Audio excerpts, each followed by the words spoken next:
Hello friends, मैं आजाद sir आपका अपना यूट्यूब चैनल आर्ट्स बाय आजाद सर में स्वागत है। दोस्तों, आज हम लोग क्लास 12 के पॉलिटिकल साइंस पे बात करेंगे। इससे पहले हम आपको हिस्ट्री पे बात कर रहे थे, जो क्लास 12 का ही प्री बोर्ड के पेपर को ध्यान में रखते हुए हमने टोटल 12 चैप्टर आपको करा दिया। जो हिस्ट्री में 12 चैप्टर है, 3 बुक मिला करके कंप्लीट हो जाएगा और आप इस चैनल पे जाकर के देख लेंगे। जो बाद में जुड़े हैं वो भी जाइएगा, हमारे प्लेलिस्ट पे सब पड़ा हुआ है। अब दोस्तों, आज हम लोग बात करने वाले हैं पॉलिटिकल साइंस क्लास 12। इसमें हम फर्स्ट बुक की बात कर रहे हैं, जिसमें टोटल आपको 7 चैप्टर पढ़ने हैं दोस्तों। जिसमें पहले चैप्टर का नाम ही है दो ध्रुवीयता का अंत। दोस्तों, आपको क्लास 12 में थोड़ा सा मैं समय लूंगा। 2 बुक पढ़ना है, एक फर्स्ट बुक है और एक दूसरा सेकंड बुक है। पहले बुक में टोटल 7 चैप्टर दिए हुए हैं, दूसरे बुक में टोटल 8 चैप्टर दिए हुए हैं। इस प्रकार दोनों ही बुक मिला करके आपको टोटल 15 चैप्टर पढ़ने होते हैं और ये 15 चैप्टर मिला करके ही आपके बोर्ड के पेपर आते हैं। और इन पूरे ही पेपरों में 15 चैप्टरों से मिला करके क्वेश्चन आपको कहीं से कार्टून, तो कहीं से मैप, तो कहीं से लॉन्ग क्वेश्चन, तो कहीं से शॉर्ट क्वेश्चन, तो कहीं से एमसीक्यू, तो कहीं से पैसेज का पूरा एक स्ट्रक्चर होता है, जिसमें आपके पेपर को दिया जाता है, जिसका ब्लूप्रिंट तैयार होता है। और इस प्रकार दोस्तों, अगर आप देखें तो हम आज पहले लेक्चर में बात करने वाले हैं। पहला ही चैप्टर है जिसका नाम है दो ध्रुवीयता का अंत। अब दोस्तों, सारा हम कुछ बताएंगे नहीं, धीरे धीरे वीडियो के साथ चलते रहेंगे। हम पहले चैप्टर पे बात करते हैं। ठीक है, ऐसे तो हमने बता ही दिया कि 2 बुक हैं इसमें, फर्स्ट बुक और सेकंड बुक। तो आज हम पहले बुक क्लास 12 में, जिसका नाम है दो ध्रुवीयता का अंत, इसकी बात हम करने जा रहे हैं और इसी को हम समझाने की कोशिश भी करेंगे कि पहले चैप्टर में, पहले पार्ट में हम क्या बताते हैं। इसमें हम सोवियत संघ के उदय की बात करेंगे, जो 1945 में इसका उदय होता है और 1991 तक आते आते सोवियत संघ का अंत हो जाता है। दोस्तों, एक कहानी के माध्यम से हम इसको शुरुआत करते हैं। दो ध्रुवीयता का अंत का मतलब ही क्या होता है। अगर आपसे कोई व्यक्ति पूछे कि दो ध्रुवीयता का अंत का मतलब क्या होता है, तो दो ध्रुव यानी दो ध्रुव का मतलब कि 2 पोल का बन जाना। यानी 1939 में दोस्तों याद रखिएगा, हमारे यहाँ सेकेंड वर्ल्ड वॉर की शुरुआत हुई थी और ये 1939 से लेकर के 1945 तक सेकेंड वर्ल्ड वॉर चला था। कब तक चला था? सेकेंड वर्ल्ड वॉर चला था 45 तक। अब 45 तक जो सेकेंड वर्ल्ड वॉर चला था, वो सेकेंड वर्ल्ड वॉर 45 में जाकर के क्या होता है दोस्तों, तो समाप्त हो जाता है। ध्यान से समझने की कोशिश करिएगा, हो सकता है थोड़ी वीडियो लंबी हो जाए, लेकिन आपको मैं बेहतर एक कंसेप्ट दूंगा यहां से कि कैसे दो ध्रुवीयता की शुरुआत होती है। अब क्या होता है कि 1939 में स्टार्ट होता है, 45 में समाप्त हो जाता है। जब ये सेकेंड वर्ल्ड वॉर स्टार्ट होता है तो इसमें 2 ध्रुव होते हैं। एक को हम लोग मित्र राष्ट्र कहते हैं और दूसरे को हम लोग धुरी राष्ट्र के नाम से जानते हैं। मित्र राष्ट्र और धुरी राष्ट्र दोनों ही अलग अलग होते हैं लोग। मित्र राष्ट्र में फ्रांस आता है, ब्रिटेन आता है, अमेरिका रहता है और एक संगठन हमारा बनकर तैयार हुआ था जिसे हम यूएसएसआर कहते थे, वो भी था। तो यूएसएसआर, फ्रांस, ब्रिटेन और अमेरिका, 4 महत्वपूर्ण देश एक मित्र राष्ट्र के साथ चल रहे थे, जिसे हम क्या कहते हैं, मित्र राष्ट्र कहते हैं। दूसरी तरफ ध्रुवी राष्ट्र जो थे, इनके साथ इटली था, जर्मनी था, जापान था और कुछ अन्य देश भी थे जो एक तरफ थे, जो दोनों ही देश अलग अलग थे और दोनों ही लड़ाई में लड़ रहे थे। सेकेंड वर्ल्ड वॉर में अलग अलग थे। जो पार्टी जीता 1945 में, जिसकी जीत होती है, जो आगे निकल जाता है, वही व्यक्ति कौन था? मित्र राष्ट्र था। और इसी में 4 लोग होते हैं। एक फ्रांस होता है, दूसरा इसमें कौन होता है? ब्रिटेन होता है और तीसरा इसमें कौन होता है? अमेरिका होता है और फिर अमेरिका के बाद इसमें यूएसएसआर होता है, जिसको सोवियत संघ कहते हैं। इसमें से 3 लोग जो होते हैं, फ्रांस, ब्रिटेन और अमेरिका, ये तीनों ही लोग दोस्तों क्या होते हैं? पूंजीवादी व्यवस्था को मानने वाले होते हैं, यानी कैपिटलिज्म होता है, यानी पूंजीवाद को लेकर चलते हैं। जबकि एक अलग आदमी इसमें था, यूएसएसआर जो था, ये एक अलग व्यवस्था, साम्यवादी व्यवस्था को लेकर के चलता है दोस्तों। ठीक है, कौन सी व्यवस्था? साम्यवादी व्यवस्था को लेकर चलता है। इसके विचारधारा अलग थी। अब यहीं से मामला बिगड़ना शुरू हो जाता है। हालांकि जब ये युद्ध चल रहा था 1945 से 1939 से लेके 45 के बीच में ही, ऐसा कई बार समय आया जब यूएसएसआर के साथ पूंजीवादी वाले देशों ने कुछ अलग कंसेप्ट रखा। कई सारे बात आए जो उनको बताया नहीं गया। इसमें हम लोग कई बात कह सकते हैं, इसमें तृतीय मोर्चा का प्रश्न भी कह सकते हैं, ठीक है, जहां पर यूएसएसआर का मदद पूंजीवादी इन तीनों देशों ने नहीं किया, जबकि एक ही साथ दोनों लड़ रहे थे, दोनों एक ही विचारधारा के थे। ऐसे में वहीं से लगने लगा था कि ये लंबे समय तक की यात्रा नहीं है, क्योंकि एक तलवार में, एक म्यान में कैसे दो तलवार रह सकता है, एक ही ग्रुप में दो विचारधारा के लोग कैसे रह सकते हैं। और ये जो कड़वाहट थी धीरे धीरे आते आते 1945 के में जब हिरोशिमा नागासाकी पर अमेरिका बम गिराता है, तो वहां तक आते आते ये बात क्लियर हो जाती है कि अब ये दोनों ही गुट अलग अलग, क्योंकि उस समय तक यूएसएसआर को पता नहीं रहता है। हालांकि अमेरिका ये बात कह करके कहता है कि मैंने युद्ध को जल्दी समाप्त करने के लिए हिरोशिमा और नागासाकी पे बम गिरा दिया, जबकि उसका मकसद ये नहीं था। उसे तो ये दिखाना था अपने ही गुट में चल रहे यूएसएसआर को कि दुनिया का अगर कोई व्यक्ति ताकतवर है तो पूंजीवादी अमेरिका है, अमेरिका से ताकतवर यूएसएसआर नहीं है। इसी बात को उसे दिखाना था और इसी दिखाने के उद्देश्य से उसने बम गिराया, लेकिन बताया कि हमने युद्ध को जल्दी समाप्त करने के लिए ही बम गिरा दिया। ये तो कोई बिल्कुल ही तर्क नहीं था और ये उचित भी नहीं था। ऐसे स्थिति में यूएसएसआर ये बात सारी समझ रहा था। 1945 के बाद दोनों में टकराव हो जाती है और वही टकराव 1945 से लेकर के 1991 तक एक टकराव के रूप में चलता है, जिसे हम शीत युद्ध के नाम से जानते हैं, कोल्ड वार कहते हैं। दोनों ही लोग आपस में एक दूसरे के प्रबल विरोधी थे। अब इस कोल्ड वार को आप ये कह सकते हो कि अमेरिका और यूएसएसआर के बीच की लड़ाई, या आप ये कह सकते हैं कि ये पूरा ही कोल्ड वार जो था ये टोटल दो विचारधाराओं की लड़ाई था। इसलिए क्वेश्चन दोस्तों अक्सर ये पहले पूछा जाता था जब इसमें पहला चैप्टर था। इसमें पहला चैप्टर जो हमने हटा दिया है सीबीएसई ने और दूसरा चैप्टर को पहला मान लिया गया, ठीक है। अगर उस शीत युद्ध का अगर पढ़ना होता तो मैं आपको सारी बातें बताता, लेकिन वो तो पढ़ना नहीं है और इसलिए हमें उसे बता नहीं सकते हैं। लेकिन कोल्ड वार जो हुआ 1945 से लेकर के ये विचारधारा की ही लड़ाई थी, जो साम्यवादी विचारधारा और पूंजीवादी विचारधारा का विकास हुआ था। और वैसे भी पूंजीवादी व्यवस्था जो थी दुनिया की नंबर 1 थी, तो कहीं सेकंड में साम्यवादी ही आती थी। और यहीं से ये दो ध्रुव बन गया। और दो ध्रुव कौन बना? एक यूएसएसआर और एक पूंजीवाद अमेरिका। दूसरी तरफ देखा जाए तो जर्मनी, जो उस समय क्या था, तो जर्मनी उस समय जो यूएसएसआर के साथ मिलकर के लड़ाई लड़ रहा था। युद्ध के बाद जर्मनी को दो हिस्सों में बांट दिया गया और जर्मनी के राजधानी बर्लिन के बीचों बीच एक दीवार बना दी गई, जिसे बर्लिन का दीवार के नाम से हम लोग जानते हैं। एक तरफ उसी बर्लिन में, उसी जर्मनी में एक तरफ पूंजीवादी लोग हो गए जो पश्चिम में रहते थे, और पूरब वाले जो देश थे सारे के सारे वो साम्यवादी हो गए। और इस प्रकार से जर्मनी ही टोटल दो हिस्सों में बट गया, एक पूंजीवादी और एक साम्यवादी। इसे भी हम दो ध्रुवीयतों का स्टार्ट कर सकते हैं। और वो बर्लिन का दीवार जो 150 किलोमीटर लंबा बनाया गया था 1961 में, वही जाकर के 1989 में जब गिरा दिया गया, तो हम कहते हैं कि वहीं से सोवियत संघ का अंत भी शुरुआत हो गया और 1991 में आते आते उसका अंत हो जाता है। और अंत का मतलब ही है कि जब एक ध्रुव खत्म हो गया, यानी एक आदमी जब खत्म ही हो गया यूएसएसआर, तो अमेरिका अब लड़ेगा कैसे, किससे लड़ेगा? तो वहीं से जो दुनिया में एक नई व्यवस्था शुरू होती है, जिसे हम लोग एक ध्रुवीय विश्व के नाम से जानते हैं। तो मेरे ख्याल से दोस्तों कैसे ये दो ध्रुव बना और ये आपको पता चला, और फिर धीरे धीरे कैसे इसका अंत होगा 1991 में, इसकी भी हम चर्चा करेंगे कि कुछ तो कमियां रही होगी जिसकी वजह से सोवियत संघ का अंत हो गया, वरना सोवियत संघ का अंत तो शायद नहीं ही होता, लेकिन फिर भी इसका अंत हुआ। तो इस पे हम लोग चर्चा दोस्तों करने चल रहे हैं। चलिए हम आपको पहले चैप्टर की पहले हम भूमिका की तरफ चलते हैं।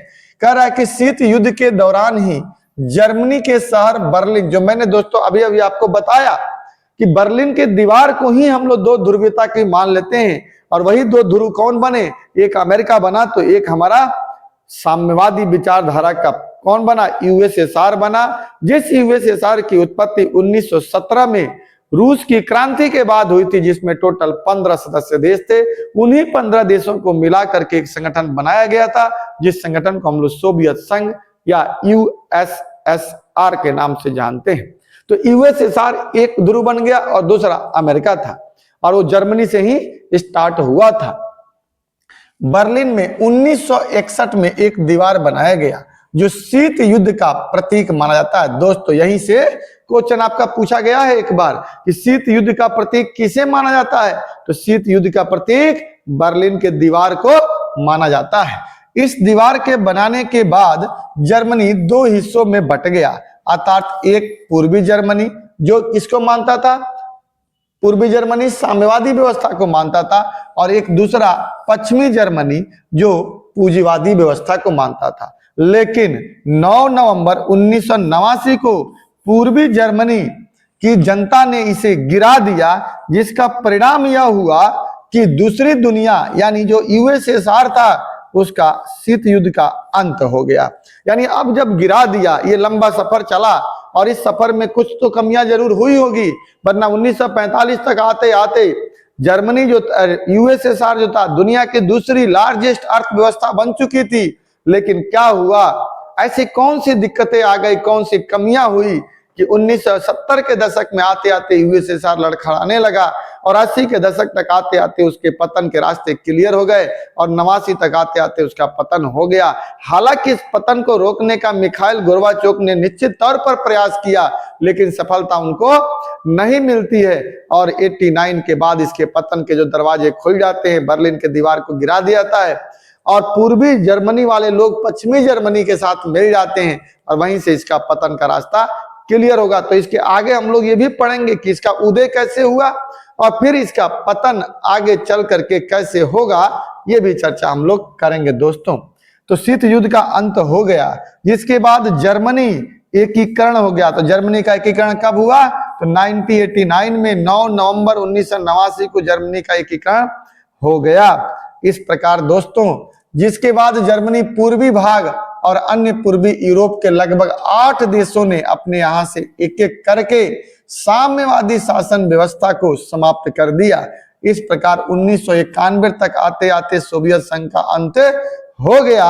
इस प्रकार इस अध्याय में हम देखने की दूसरी दुनिया के पतन के क्या कारण हुए और उसका रिजल्ट यानी परिणाम क्या निकला, दोस्तों इस तरह से हम समझने की कोशिश करेंगे।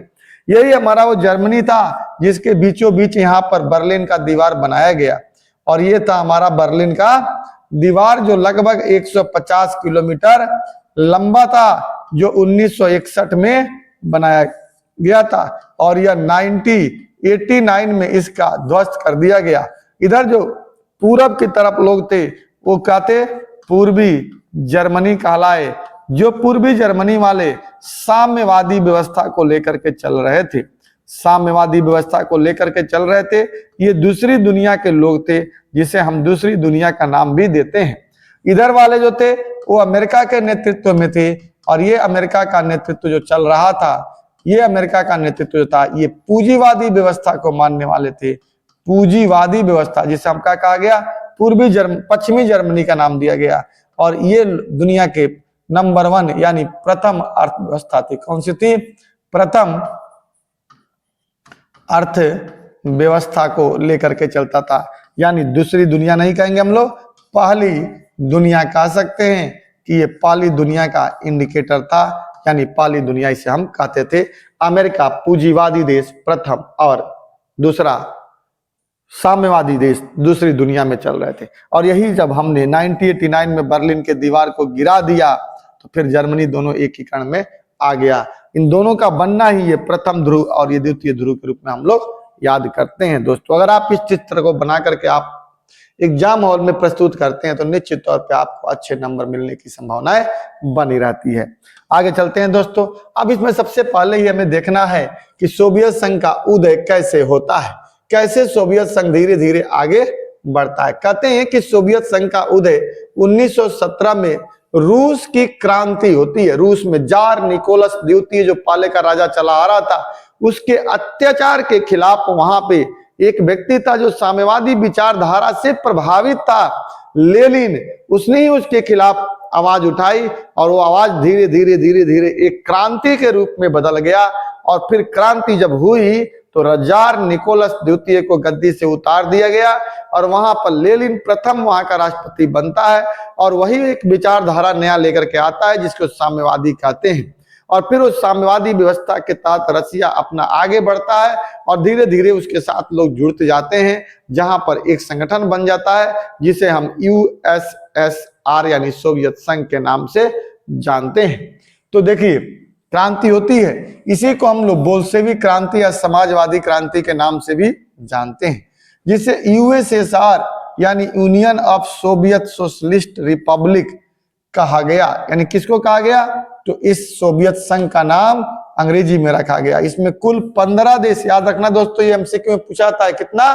15 देश शामिल थे, जिसका मुखिया रूस था और समाजवादी सोवियत गणराज्य यूएसएसआर का यहीं पर उदय हुआ। जो उदय किसके खिलाफ हुआ? तो पूंजीवादी व्यवस्था अर्थात निजी संपत्ति के विरोध में हुआ था, जो समाजवाद के आदर्शों और समता मूलक समाज की जरूरतों से प्रेरित था। कौन? यूएसएसआर। यूएसएसआर क्या था? समता मूलक समाज, अर्थात एक ऐसा समाज ये बनाना चाहता था जिस समाज में ना कोई अमीर हो और ना ही कोई गरीब हो, सब लोग एक जैसे हों, एक साथ चलने वाले हों, समता मूलक समाज हो। वैसे समाज की कल्पना कौन कर रहा था? यूएसएसआर कर रहा था। लेकिन आगे चल करके वही यूएसएसआर में कुछ लोग तानाशाही के समर्थन में आ गए और तानाशाही बन गए, जिसके कारण इस यूएसएसआर का एक पतन भी हुआ था, जो हम लोग धीरे धीरे इसमें पतन पे जब हम चलेंगे दोस्तों तो आपको आगे बताएंगे। निश्चित तौर पे दोस्तों आप इस वीडियो को देखना, पूरा वीडियो देखना। हो सकता है कि थोड़ी आज प्रपाली वीडियो है, लंबी हो जाए, लेकिन मैं आपको एक ऐसा कंसेप्ट बताऊंगा जिस कंसेप्ट के आधार पे आप बहुत बेहतर तरीके से इस चैप्टर को समझ सकते हैं। अदरवाइज देखने के लिए और सुनने के लिए तो लाखों वीडियो आपके यूट्यूब पर पड़े हुए हैं, लेकिन एक बार आप हमारा समर्थन कीजिए, देखिए और देख करके बताइएगा कमेंट में कि कैसा वीडियो आपको लगा है। ठीक है, 15 देश शामिल थे, जिसका मुखिया रूस था। समाजवादी सोवियत गणराज्य का उदय ही पूंजीवादी व्यवस्था के खिलाफ हुआ था, यानी निजी संपत्ति के विरोध में हुआ था। ये आप याद रखिए, क्वेश्चन पूछा था कि साम्यवाद का उदय किसके खिलाफ हुआ? तो निजी संपत्ति अर्थात पूंजीवादी व्यवस्था के खिलाफ हुआ। समाजवाद के आदर्शों पर आधारित समता मूलक समाज की कल्पना ये कर रहा था। ठीक है, अब आता है कि दोस्तों की सोवियत प्रणाली क्या है। एक तो मैंने पढ़ा दिया आपको कि समाजवाद का उदय कैसे हुआ, तो पूंजीवादी व्यवस्था के खिलाफ हुआ, निजी संपत्ति के खिलाफ हुआ। बोल्शेविक क्रांति हुई, जार निकोलस द्वितीय को हटाया गया, जिससे समाजवादी क्रांति, रूस की क्रांति, बोल्शेविक क्रांति या खूनी क्रांति के नाम से भी इसे जानते हैं। अब आता है कि ये प्रणाली क्या होती है, सोवियत प्रणाली क्या थी, यानी सोवियत सिस्टम क्या था। कह रहा है कि सोवियत प्रणाली पूंजीवादी व्यवस्था के विरुद्ध एक ऐसी प्रणाली थी जो समता मूलक समाज पर आधारित थी, यानी एक ऐसी व्यवस्था लेकर के आया था जिसमें सब कोई एक समान हो, कोई अमीर और कोई गरीब का अंतर ना हो। अर्थात यह प्रणाली निजी संपत्ति की संस्था को समाप्त करके समाज में समानता को स्थापित करना चाहती थी। इसके लिए इस प्रणाली के संस्थापकों ने राज्य तथा पार्टी को महत्व दिया, जिसका नाम था कम्युनिस्ट पार्टी। दोस्तों, कहने के लिए इस व्यवस्था में एक ही पार्टी को महत्व दिया गया और शायद हमारे ख्याल से इस एक पार्टी का महत्व दिया जाना ही इस व्यवस्था के पतन का भी कारण बना। क्योंकि जब एक आदमी कहीं पर भी होता है ना, किसी भी सिस्टम में जब एक व्यक्ति बड़ा बनने लगता है, वो पार्टी हो या वो व्यक्ति ही क्यों ना हो, तो निश्चित तौर पे वो व्यक्ति हो या पार्टी हो, तानाशाही बन जाता है और तानाशाही के रास्ते पे वो चलने लगता है। और हम सब देखेंगे कि आगे चल करके इस कम्युनिस्ट पार्टी में भी निश्चित तौर पे तानाशाही की प्रवृत्तियां डेवलप हो गई थी और यही वजह था कि इसके पतन का एक कारण हम लोग पढ़ेंगे जब लास्ट में पढ़ेंगे तो। ठीक है, इस प्रणाली में विपक्ष के लिए कोई जगह नहीं था। आप बताइए ना, लोकतंत्र की बात कर रहे हैं, लोकतंत्र में विपक्ष ना हो तो फिर किस काम का लोकतंत्र? तब तो एक ही होगा, जो चाहेगा वही करेगा और आपने तो इसमें स्थान ही नहीं दिया, आपने तो इसमें इस पार्टी को यानी विपक्ष पार्टी को स्थान ही नहीं दिया, तो फिर आपका क्रिटिसाइज करेगा कौन? क्या हर कोई अपने आप में अकेला एक महत्वपूर्ण हो सकता है, अपने आप में सर्वसंपन्न हो सकता है? नहीं, हर इंसान के अंदर कुछ कमियां होती हैं, उस कमियों को ढूंढना पड़ता है। हर पार्टी के अंदर कुछ कमी होगी, हर देश में कुछ कमी होगी, लोकतंत्र में कमी होगी। उस लोकतंत्र की कमियों को ही विपक्ष हमेशा उजागर करने का प्रयास करता है, और वो विपक्ष जब उसे उजागर करता है तो सवाल करता है किससे? सत्ता पक्ष से। अगर विपक्ष ही नहीं होगा तो फिर सवाल कौन करेगा? और जब सवाल ही नहीं होगा तो निश्चित तौर पे व्यक्ति तो तानाशाही हो ही जाएगा, और शायद यही तानाशाही नहीं से पतन के रास्ते पर लेकर के चला गया। कोई जगह नहीं था। सेकेंड विश्व युद्ध के बाद पूर्वी जर्मनी सहित पूर्वी यूरोप के लोगों ने, सभी देश यूएसएसआर के साथ थे, यानी अब बन गया था संगठन। ये सभी देश यूएसएसआर की राजनीतिक और सामाजिक प्रणाली को अपना लिए। इन्हें ही हम दूसरी दुनिया भी कहा गया। इस प्रकार देखा जाए तो दूसरे विश्व युद्ध के बाद सोवियत संघ का एक महाशक्ति के रूप में उभरा, जिसकी अर्थव्यवस्था अमेरिका के बाद दुनिया की दूसरी अर्थव्यवस्था थी, इसीलिए इसे दूसरी दुनिया का नाम भी दिया गया, जिसके साथ 15 देश मिलकर के काम कर रहे थे, जिसमें 4 गणराज्य थे: रूसी गणराज्य, बाल्टिक गणराज्य, बाल्कन गणराज्य और मध्य एशियाई गणराज्य। मध्य एशियाई गणराज्य के अंदर 5 देश थे, जबकि बाल्टिक के अंदर 3 थे, बाल्कन के अंदर 4 थे और रूसी गणराज्य के अंदर 3 थे। तो रूसी गणराज्य 3 और बाल्टिक 3, 6 हो गए। 5 मध्य एशियाई वाला 11 और 4 थे जो बाल्कन वाले थे, और इस प्रकार से टोटल 15 देशों का एक ग्रुप था, जिसे हम क्या बोलते थे? यूएसएसआर बोला। अब क्वेश्चन है दोस्तों, यहाँ पे जो 2 नंबर में पूछा जाता है, यूएसएसआर ने उद्देश्य को पूरा करने के लिए क्या किया, यानी कौन सा उद्देश्य पूरा करने के लिए? तो इसका उद्देश्य ही तो था समता मूलक समाज की स्थापना करना, यानी एक ऐसे समाज की स्थापना करना जिस समाज में कोई गरीबी और अमीरी का अंतर ना हो। तो इसके लिए इसने 2 काम किया, ठीक है, 2 कार्य किया गया। पहला तो योजनाबद्ध अर्थव्यवस्था की शुरुआत की गई, पूरी तरह से अपने संसाधनों का प्लानिंग करके पंचवर्षीय योजना के माध्यम से एक 5 ईयर प्लान बनाया गया, योजनाबद्ध तरीके से किया गया। और दूसरा कि साम्यवादी तानाशाही की समाप्ति कर दी गई, जो तानाशाही थी उसको समाप्त कर दिया गया, और इस प्रकार से हमने 2 कारणों के माध्यम से हमने समता मूलक समाज स्थापित करने का प्रयास किया। यही दोस्तों आपका उत्तर था। अब दोस्तों इसमें सबसे महत्वपूर्ण बात आती है कि इस सोवियत संघ के निर्माता कौन कौन थे, इसके डेवलपमेंट में पूछा जाता है। तो सबसे पहले लेनिन थे, जिन्होंने 1917 से लेकर के 24 तक यहाँ पे काम किया। ठीक है दोस्तों, इसमें कहता है कि लेनिन ने 1917 से लेकर के 24 तक यूएसएसआर के राष्ट्रपति के रूप में रहे। लेनिन के ही नेतृत्व में यूएसएसआर में क्रांति हुई थी। 17 में रूस की क्रांति लेनिन के ही नेतृत्व में हुआ था। इसके बाद लेनिन को ही साम्यवाद का प्रेरणा स्रोत, जनक कहिए या संस्थापक या जन्मदाता माना जाता है। इसके बाद 24 में एक दूसरे व्यक्ति आते हैं जिसे स्टालिन कहते हैं। स्टालिन 1924 से लेकर 53 में आते हैं। इनके समय में कई घटनाएं होती हैं। इन्हीं के समय में सेकेंड वर्ल्ड वॉर की शुरुआत भी हो ही जाती है। इन्हीं के समय में द्वितीय शीत युद्ध की शुरुआत भी होती है। विश्व युद्ध समाप्त भी होता है और शीत युद्ध की शुरुआत भी हो जाता है। स्टालिन 1924 से लेकर 53 तक राष्ट्रपति बना रहा। यह एक मजबूत नेतृत्व और योजनाबद्ध अर्थव्यवस्था की स्थापना भी की है, शुरुआत भी किया। कृषि का बलपूर्वक सामूहिकरण भी किया गया। तानाशाही की स्थापना का जिम्मेदार इन्हीं को मानता है। अब बताइए, समता मूलक समाज की स्थापना करने के लिए साम्यवादी तानाशाही को दूर करना भी इनका लक्ष्य था, और इन्होंने ही कहीं ना कहीं तानाशाही को जन्म भी दिया। धुरी राष्ट्र को हराने में इनकी महत्वपूर्ण भूमिका थी। यानी जो लोग कौन थे धुरी राष्ट्र, इसमें जर्मनी, जापान, इटली थे, और ये तो मित्र राष्ट्र की तरफ से लड़ रहा था ना, शुरुआती में तो मैंने आपको बताया। तो इन्होंने बहुत महत्वपूर्ण भूमिका निभाई, और उस भूमिका के तहत इन्होंने क्या किया, धुरी राष्ट्र को हराने में महत्वपूर्ण भूमिका रहा। शीत युद्ध को जन्म भी इन्हीं ने दिया था, इन्हीं के समय में हुआ था। तो अगर दोस्तों एक बार ये क्वेश्चन पूछा गया है स्टालिन के बारे में बताया गया है। स्टालिन के बारे में टिप्पणी पूछा गया है 2 नंबर में, तो आप ये 4 पॉइंट दोस्तों लिख दीजिएगा। इसके बाद निकिता क्रुश्चेव आते हैं, जिनके समय की सबसे महत्वपूर्ण एक विशेषता जो थी, क्यूबा मिसाइल संकट माना जाता है 1961 में, लेकिन अब इसे चूंकि पढ़ना नहीं है तो इसके बारे में हम ज्यादा चर्चाएं भी नहीं करेंगे। स्टालिन के बाद तानाशाही का आलोचक ये थे, जो 53 से लेकर के 64 तक रहे, और क्यूबा मिसाइल संकट 1962 जो 61 से शुरू हुआ था, इन्हीं के काल में हुआ था दोस्तों। तो अब इनके बारे में कभी पूछे तो ये 2 पॉइंट इनको बता दीजिएगा। इसके बाद ब्रेजमेन आते हैं, जो 64 से लेकर के 82 तक राष्ट्रपति बनते हैं।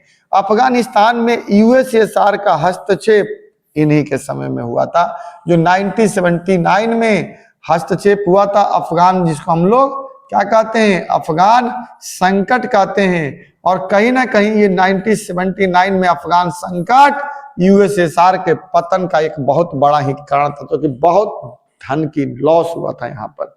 उसके बाद मिखाइल गोर्बाचोव आते हैं, 82 से लेकर के 91 तक रहते हैं। अंतिम राष्ट्रपति यही होते हैं यूएसएसआर का। इसके बाद से तो रूस अलग हो जाता है, और उसके बाद से बोरिस येल्त्सिन आते हैं, लेकिन बोरिस येल्त्सिन इनके भी प्रबल आलोचक थे।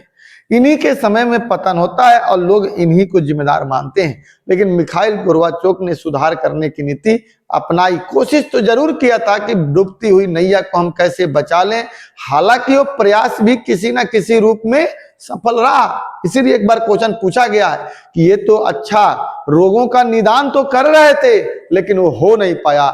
लेकिन रोगों का निदान तो कर रहे थे, यानी सफलता के लिए कुछ ना कुछ काम तो कर ही रहे थे। पतन के रास्ते को रोकने का कुछ व्यवस्था उन्होंने किया था। 2 प्रकार की नीतियां चलाई थी, पुनर्स्थापना और एक और नीति थी, लेकिन वो शायद सफलता नहीं मिल पाई, और इनके समय में सोवियत संघ का पतन का रास्ता खुल गया। इन्हें रूस में सुधारों का जनक भी कहा जाता है। ठीक है दोस्तों, कहते हैं कि इन्होंने खुलापन यानी ग्लोसनेस्ट खुलापन और पुनर्गठन यानी पेस्ट्रोइका, जो रशियन भाषा में है, की नीति अपनाई थी। यानी खुलापन का मतलब था कि उन्होंने अपनी अर्थव्यवस्था को खोलने की कोशिश की, क्योंकि जो साम्यवादी व्यवस्था थी ना, वो एकदम बंद अर्थव्यवस्था थी, क्लोज सिस्टम था वहां पे। इकोनॉमिकल सिस्टम जो था उसको खोला, यानी कहने का मतलब था कि 15 लोगों से बाहर ये व्यापार नहीं कर सकते थे, इन्हीं 15 लोगों के बीच ही व्यापार होगा, उसको खोलने की कोशिश की। और पुनर्गठन यानी जो संरचना के अंदर जो प्रशासन में करप्शन आ गया था, भ्रष्टाचार आ गया था, उसको हटाने का प्रयास किया, यानी पुराने लोगों को हटा करके नए सिस्टम डेवलप करने की कोशिश की, पुनर्गठन का प्रयास किया। लेकिन शायद इन्हें इसमें सफलता नहीं मिली और पतन का दरवाजा खुल गया। अफगानिस्तान से सोवियत सेना की वापसी का भी काम इन्हीं के समय में 1987 में हुआ। 89 में जर्मनी का एकीकरण भी इन्हीं के काल में हो जाता है, और शीत युद्ध की समाप्ति भी इन्हीं के समय में हुआ, क्योंकि जब सोवियत संघ ही टूट गया तो अब लड़ाई किसके बीच होगी, लड़ाई तो किसी के बीच में होगी नहीं, एक ही बच गया अमेरिका, तो शीत युद्ध ऑटोमेटिकली ही खत्म हो जाएगा। इसके बाद आते हैं बोरिस येल्त्सिन, ये 1991 में रूस के प्रथम राष्ट्रपति बन गए, क्योंकि 91 के पहले ही 90 में ही सोवियत संघ का अंत होना शुरू हो गया था। और जब रूसी गणराज्य था उसमें, तो इन लोगों ने 89 के बाद ही अपने 90 में ही 3 लोग अलग हो जाते हैं, जिनमें से रूसी गणराज्य में लोग होते हैं बेलारूस, यूक्रेन और रूस। ये तीनों मिलकर के रूस, बेलारूस और यूक्रेन तीनों एक साथ रहते हैं, जिसको हम लोग रूसी गणराज्य कहते हैं। ये तीनों लोग हट जाते हैं, और तभी हम पढ़ते हैं कि इन तीनों का हटने के बाद ही सोवियत संघ का अंत होता है। यानी 15 में से 3 निकल गए 12, और वही 12 मिलकर के आगे एक संगठन बनाते हैं, जिन्हें हम क्या कहते हैं, CIS कहते हैं। ठीक है, अब कह रहा है कि 91 से 99 तक रूस के ये राष्ट्रपति बने रहते हैं, और 99 से लेकर अभी वर्तमान तक वहां के रूस कौन है, तो व्लादिमीर पुतिन है, जो अभी वहां पे काम कर रहे हैं। ठीक है दोस्तों, इस प्रकार आगे गोर्बाचोव के आलोचक ये थे, गोर्बाचोव के विरुद्ध उठे आंदोलन का इन्होंने नेतृत्व भी किया। इस प्रकार हम देखते हैं कि जिस यूएसएसआर की स्थापना 1917 में लेनिन के नेतृत्व में हुआ था, उसका पतन भी 1991 में मिखाइल गोर्बाचोव के नेतृत्व में हो गया। और उस पतन के अब क्या क्या कारण थे, या क्या इनकी खूबियां थी, या क्या इनकी विशेषताएं थी, तभी तो बढ़ा था, उसकी चर्चा हम लोग दोस्तों अगले वीडियो में करेंगे। अगर दोस्तों ये वीडियो आपको अच्छा लगा होगा तो निश्चित तौर पे दोस्तों आप इसे लाइक करिएगा, कमेंट करिएगा, शेयर करिएगा और सब्सक्राइब करना तो बिल्कुल ही मत भूलिएगा। जरूर सब्सक्राइब करिएगा। आपके सब्सक्राइब, आपके लाइक से हमारा मनोबल बढ़ेगा। निश्चित तौर पे हमने इस वीडियो में दोस्तों एक कंसेप्ट बताने की कोशिश की, 2-3 क्वेश्चन भी क्लियर हुआ।